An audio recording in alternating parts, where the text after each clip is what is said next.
After saving his timeline, he is thrown into the main continuity.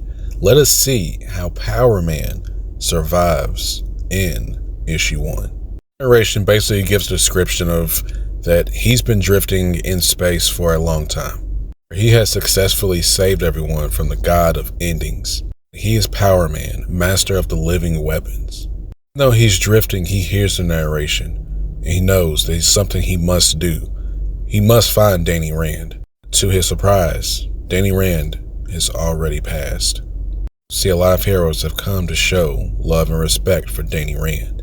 Narrator talks about how the previous timeline's Bruce Banner was testing out the different deaths of the Hulk until that blood went into Luke's veins. Danny Rand, with the power of Shao Lao, turned his arcane boardrooms into temples. Temples that were worshiping a god that ate him from inside until Luke punched him right in the heart.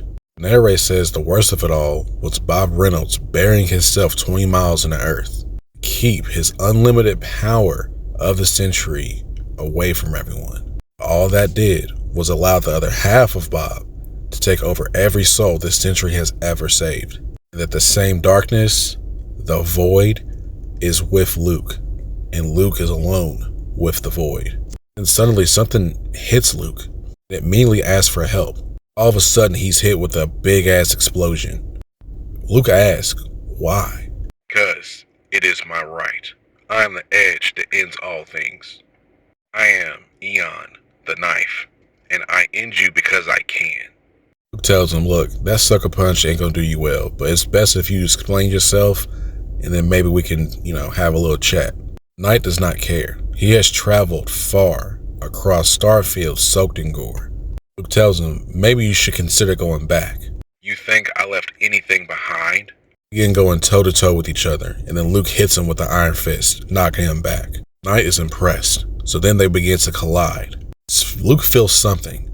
He ends up revealing that Eon slashed him in half. Luke having the Hulk, he is exiled from eternal rest, so he revives himself. The ranger that helped him before brought him somewhere safe, and is immediately impressed by Luke. Reveals herself to be the Eversight. She tells Luke that he's the first person to ever see a place like this, and since he saved her, the place is eternally thankful for Luke, because he is currently in part of a celestial. The Eversight reveals that she lives here by herself. Even though she has loneliness here, the heart has given her wisdom, joy, and power. This place is my only love, she says. Luke is wondering, does the heart love you back? And the heart tells him, it does. With this Luke, he knows too much. He knows too well. He knows he's been given something, so he must return or remember that there's a cost with everything. And he wants to know what's the catch. Eversight explains that being that he encountered earlier have an unending power, a cosmic mistake made manifest, and the system requires a champion. Luke's not cool with that. He's like, you're already choosing what to do with me.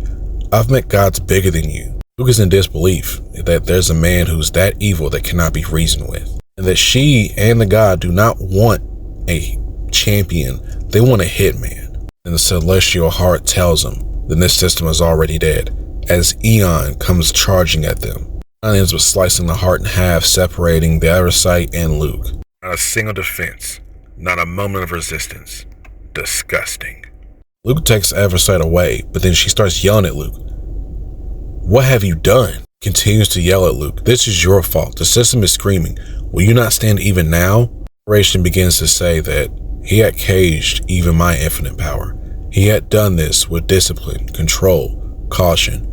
But this foe requires something more. As Luke Cage turns into the Hulk to face Eon. His choices matter not, celestial plaything. Like you, your precious system, and all the lives that hold it, he will fall. They begin round number 2.